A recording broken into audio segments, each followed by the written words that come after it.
আসসালামু আলাইকুম। বিভিন্ন ধরনের ব্যবসায়িক লেনদেন সংক্রান্ত দলিলসমূহের ৩য় পর্বের ক্লাসে সবাইকে স্বাগত জানাচ্ছি। আজকের ক্লাসে আমি ডেবিট নোট ও ক্রেডিট নোট এই দুটি বিষয় নিয়ে আলোচনা করব। গত ২টা পর্বে আমি চালান, ক্যাশ মেমো, ভাউচার এইগুলো নিয়ে আলোচনা করেছি। আজকের আলোচনার বিষয় হচ্ছে ডেবিট নোট। এবার প্রথমে বুঝে নেই ডেবিট নোট জিনিসটি কী।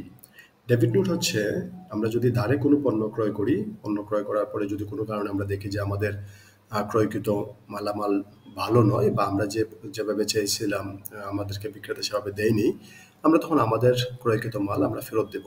তো ফেরত দিতে গেলে বিক্রেতাকে আমরা একটা চিঠির মাধ্যমে, একটা ব্যবসায়িক দলিলের মাধ্যমে আমরা ফেরত দিব। সেখানে পণ্যের কেন আমরা ফেরত দিলাম, সেখানে পণ্যের কি পরিমাণের ফেরত দিলাম সেখানে বিস্তারিত থাকবে। সেটাকে আমরা ডেবিট নোট বলতে পারি।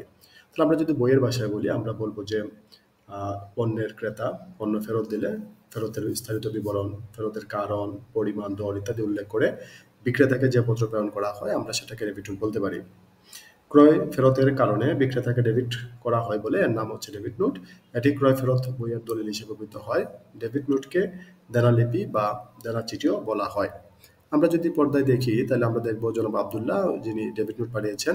ডেবিট নোট নাম্বার হচ্ছে ৫, তারিখ দেওয়া আছে, প্রাপকের নাম হচ্ছে আলম স্টোর, ঠিকানা সিলেট, সূত্র হচ্ছে আমরা যেদিন পণ্যটা ক্রয় করেছিলাম সেই চালানের মাধ্যমে, চালান নাম্বারটা আমরা অ্যাড করে দিলাম।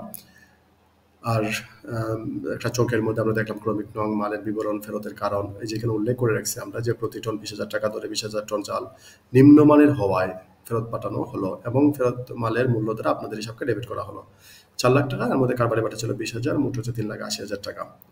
তার নিচে আমরা লিখবো যে বিশেষ দ্রষ্টব্য, ভুল ত্রুটি সংশোধনযোগ্য, ক্রয় ব্যবস্থাপক।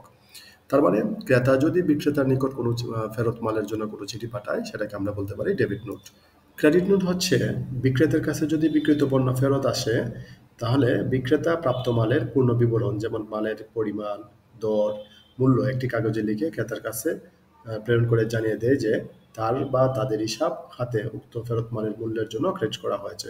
এরূপ নোটকে আমরা ক্রেডিট নোট বলা যায়। ক্রেডিট নোট বিক্রেতা তৈরি করে থাকে। ক্রেডিট নোটকে পাওনালিপি বা পাওনা চিঠিও বলা যায়। মানে ডেবিট নোট যে বিক্রেতা পেয়েছেন সেটার একটা স্বীকৃতি স্বরূপ বিক্রেতা ক্রেডিট নোট নিজে তৈরি করেন এবং পরবর্তীতে ক্রেতাকে সেটা জানিয়ে দেন। আমরা যদি নমুনা চক্র লক্ষ্য করি তাহলে দেখবো আলম স্টোর, যাকে আমরা ডেবিট নোট পাঠিয়েছিলাম সিলেটের। তো ক্রেডিট নাম্বার হচ্ছে, ক্রেডিট নোট নম্বর হচ্ছে ৩৩, প্রাপকের নাম হচ্ছে জনাব আবদুল্লাহ, ঠিকানা হচ্ছে হবিগঞ্জ।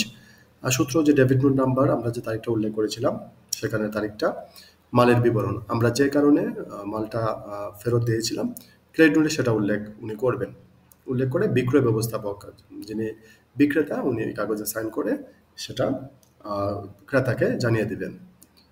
তার মানে ডেবিট নোট হচ্ছে যে ক্রেতা কোনো কারণে যদি মালটা তার চাহিদা মতো না পায় তাহলে সে বিক্রেতার কাছে ফেরত পাঠায়। যে ফেরত পাঠানোর জন্য সে যে চিঠি ব্যবহার করবে সেটাকে আমরা বলবো ডেবিট নোট। আর ক্রেডিট নোট হচ্ছে বিক্রেতা ক্রেতার কাছ থেকে যে একটা চিঠি পেয়েছে, তার মাল সে ফেরত পেয়েছে, সেজন্য সে ক্রেডিট নোটের মাধ্যমে ক্রেতাকে সেটা জানিয়ে দিবে।